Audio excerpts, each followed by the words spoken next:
والسلام عليكم ورحمة الله وبركاته. أهلا بيكم النهاردة في فيديو جديد على قناة يوسف تي يو تي. ويلكم باك بيبي. درس النهاردة إن شاء الله هنشوف إزاي نعمل قصدي تصميم ده من الأول تاني. والسلام عليكم ورحمة الله وبركاته. أهلا بيكم النهاردة في فيديو جديد على قناة يوسف تي يو تي. وفيديو النهاردة إن شاء الله هنشوف إزاي نعمل إيديت من بتوع إيديتات يوسف تي يو تي على بوستر كريد 3. كل اللي تعمله هو صلي على النبي، كل سنة وأنت طيب. تابع مع الدرس. بطبيعة الحال بدأت معاكم الموضوع من أوله، من أول السيرش على جوجل عشان الناس تسأل تجيب الصور دي منين وتجيب الصور ازاي. This is how baby. فأول حاجة هي تجميع الصور. ناوي على ايه وانا بشتغل؟ ما كنتش ناوي على اي حاجة برضو كالعادة، انا لسه مش عارف انا هعمل ايه. فأول حاجة جت في بالي ان انا هجيب بوسترات ال3 اجزاء. بدأت كده يعني. لو حكيت كتير بصراحة مش هعرف اوصف انا قد ايه بعشق سلسلة افلام روكي وكريد مع بعض. يعني انا عرفت روكي، عرفت سلسلة روكي، يعني كنت طبعا عارف انها موجودة بس عمري ما اتفرجت عليها سنة 2019. 2019 جت في بالي كده ما تيجي نشوف افلام روكي. روكي 1976. يلا بينا نشوف ايه الموضوع. بس ومع اول فيلم انا خلاص وقعت في حب السلسلة دي، اتفرجت عليهم كلهم. ما بحبش الجزء الخامس، ودي حاجة بيتفق معايا فيها جماهير كتير من جماهير روكي. كان فيلم مش عارف كان مالهم، بس يعني اوكي. وبعد كده جت سلسلة كريد. معلومة ما حدش يعرفها عني، انا ما كنتش بحب مايكل بي جوردن خالص قبل الفيلم ده. ما كنتش بحبه خالص خالص. بس اول ما شفت كريد 1 2015، لا خلاص كده خلاص. حبيته وحبيته قوي كمان. اصل كمان قبلها رخامت، قبلها ان انا عرفته في دور كيلمونجر قبل كريد. فلا يعني انا كرهتك اكتر في كيلمونجر. فانا بالنسبه لي ان هم عملوا جزء تالت، اصلا الموضوع ده كان بالنسبه لي مفاجاه حلوه قوي. يعني انا كنت بعد ما خلصت الجزء التاني، اول ما الجزء التاني نزل واتفرجت عليه، اول حاجه عملتها ان انا دخلت دورت على النت الجزء التالت امتى. نشرب ميه بقى لانها بسجل الفيديو ده في اول ليله من ليالي رمضان. كل سنه وانتم طيبين.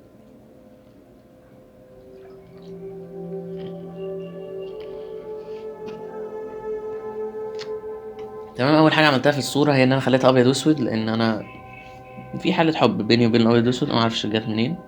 وحددت الحبال اللي ورا، حددت الحبال بتاعت الرنج بتاعت الحلبة، عشان انا بحب اخلي فيه عنصر مضيء في التصميم، يبقى فيه نور. فالتصميم زي ما انتم شايفين ما فيهوش عناصر كتير اصلا، في كريد في النص والحبال وراه. That's it. ف فقررت ان انا احدد الحبال دي واعملها نيون زي كل الحاجات اللي احنا عملناها قبل كده. نيون نفس الطريقه انتوا عارفينها. بنحدد الحاجه، بنديها لون ابيض، بناخد منها كوبي ويعني ناخد منها نسخة تانية ونعمل لها بلور خفيف، وبعد كده ناخد منها نسخة تالتة ونديها بلور أعلى وأعلى، ونسخة رابعة أعلى وأعلى وأعلى.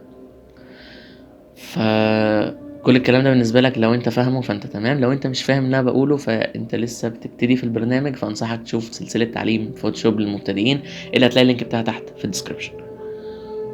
وللإعلان على قناة يوسف تي تي والبيزنس والكلام ده ابعت لي رسالة على الخاص على انستجرام. لينك الانستجرام تحت في الديسكربشن. لو عايز تعمل اعلان على القناة او على الانستجرام كلمني على الخاص بتاع الانستجرام. وبدأنا بقى. انا خليت لونها يبقى احمر برتقاني كده، لانه اللون الاحمر هو مهم في الفيلم قوي. وبالنسبة ليوسف عشان هو بيحب يعمل النيون، يعني انا يعني ايه حنبلي قوي في الموضوع ده. فالنيون الاحمر هو ما بيبقاش بالنسبة لي احمر، هو بيبقى قلبه مشع اورنج والضي احمر. ده بالنسبة لي انا. فبس ابتديت بقى ادور هعمل ايه، احط دخان تحت ولا ما احطش دخان تحت، فاهم؟ زي ما قلت لك انا اي تصميم ليا بعمله انا بجرب كل حاجه تيجي في بالي، لازم اجربها. مش ببقى عندي فكره سكتش مسبق خالص، دي بتبقى نادرا قوي لما بيبقى عندي فكره مسبقه كده للتصميم. وعملت layer hue and saturation وخليته لونه احمر، وعملت له ماسك بقى عشان ابتدي الون على جسم كريد باللون الاحمر، عشان ده يبقى كأنه الاضاءة جاية على جسمه.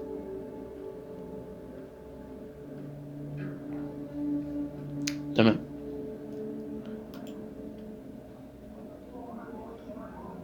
ال اللي بيتفرّج عليَّ واتفرّج على أفلام كريد وروكي يحكي لي هو اتفرّج عليها إزاي، يحكي لي هو أنت يعني أنت بالنسبة لك سلسلة روكي دي جات لك إمتى، اتفرّجت عليها إمتى، و وإيه الأحب بالنسبة لك، أنهي جزء بتحبه أكتر؟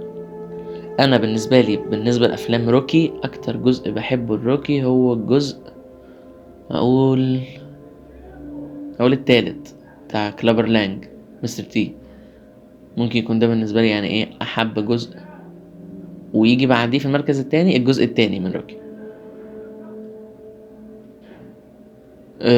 أفلام كريد أكتر جزء باحبها في أفلام كريد هي إيه؟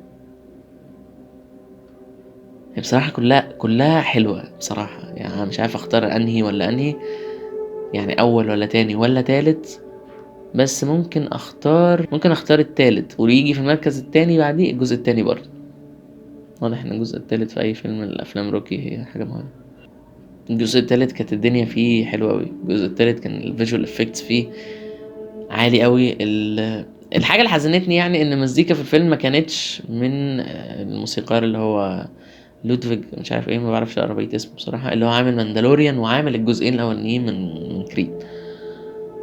كان هو الموسيقار بتاع ماندالوريان، كريد 1 و2، بلاك بانثر، موسيقار يعني ابن لذينة. إيه ده، في إيه؟ ولو أنت ما تعرفوش اسمع الموسيقى بتاعت مسلسل ماندالوريان، اكتب كده ماندالوريان ساوند تراك وهسيبك أنت اللي تحكم على الموضوع. حاجة كده تحس إنه جاي من الفضاء، مش بني آدم عادي. تمام. كعادة يوسف تي ما بيحبش يبقى فيه لون إضاءة واحد في التصميم، أنا باحب يبقى فيه لونين، ما باحبش التصميم يبقى أحادي اللون كده. فالحيرة خدتني أعمل إيه تاني منور، لقيت كلمة كريد اللي على على الشورت بتاع كريد، نورناها. فتحتها ازاي، عملت ليفلز، layer levels، لو انت يعني هتشوف في الفيديو يعني فاهم، انت شفته في الفيديو layer levels، عليته قوي على الاخر، عملت له ماسك وحددت على كلمة كريد. ودلوقتي بنفس الفكرة انا بعمل انعكاس اضاءة ازرق عشان الكلمة طبعا من ورا ازرق، فلازم تدي انعكاس ازرق، شيء طبيعي. وبفكرك ان تصاميمي كلها بتنزل على انستجرام وتيك توك @يوسف_TUT، لينك الحاجات دي كلها تحت في الديسكريبشن، واي بيزنس عايز تكلمني فيه برضو على خاص الانستجرام. تمام. دلوقتي بقى خلاص التفانيش الأخيرة، أنا هاحاول ألاقي اللوك الأخير، ومفيش أحلى من حبيبي. بص دلوقتي أنا بفكر أحط البوستر التاني فوق البوستر ده، البوستر بتاع أنا معرفش اسم الممثل ده، تصدق أنا أعرفه على إنه كانج، بس كانج في أنت مان كوانتمانيا ولوكي. فأنا بالنسبة لي يعني أنا جربت أحط البوسترين فوق بعض عادي، جرب أي فكرة حتى لو شكلها متخلف. أحيانا لما بنحط فكرة شكلها متخلف يعني بنحطها قصادنا بنلاقيها دي فعلا فكرة متخلفة أوي، بس في نفس الوقت أول ما بنبص لها كده بتفتح لنا باب فكرة تانية، فاسمح لها إن هي تكون موجودة عادي يعني. زي ما قلت لك ده تصميمك أنت اللي قاعد بتشتغل فيه، مفيش حد هيعاقبك عليه. وعلى رأس كل الليرات دي هنحط كلر لوك أب. أفلام روكي على فكرة هي اللي حببتني في البوكسنج، يعني أنا جات لي فترة اتعلمت فيها واتدربت فيها بوكسنج كان بسبب الفيلم ده. بتبقى حلوة لما الأفلام بتبقى فعلا كده بتحط فيك حاجة كده، بتسيب فيك أثر. يعني أنا دلوقتي بقى عندي خلفية بقيت عارف عن البوكسنج، وبقى عندي شوية مهارات في البوكسنج بسبب فيلم. زي ما الممثلين كده بيحكوا بيقولوا إن هم اتعلموا ركوب الخيل بسبب فيلم كذا، اتعلموا الغنى بسبب فيلم كذا. وبس. كان معكم يوسف TUT من قناة يوسف محمد من قناة يوسف TUT. أشوفكم على خير إن شاء الله في الفيديو الجاي. متنساش لو عجبك الفيديو ده اعمل لايك، بيساعد قوي، اليوتيوب بيفهم إن ده كده فيديو حلو.